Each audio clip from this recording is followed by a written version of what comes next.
জীবনের কঠিন সময়গুলোতে নিজেকে গোপন রাখাই ভালো। নিজের দুঃখ কষ্ট কাউকে না দেখানোই উত্তম। কখনো যদি খুব করে ভেঙে পড়েন, তাহলে নিজের দুঃখ কষ্টগুলো নিজের মাঝে এমনভাবে আড়াল করে রাখুন যেন আপনার গা ঘেঁষে বসে থাকা মানুষটিও টের না পায় গোপনে আপনি ভেঙে পড়েছেন। পুড়ে ছারখার হয়ে গেছে আপনার মন। আকস্মিক ঝড়ে ঝরে গেছে জীবনে বৃক্ষের সব কয়টি সবুজ পাতা। শক্ত হন।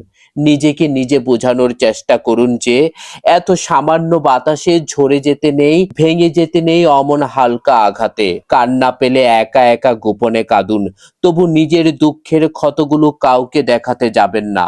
মনে রাখবেন, যে নিজের জন্য আলো হতে পারে না, পৃথিবীর সমস্ত আলো মিলেও তাকে কখনো পথ দেখাতে পারে না।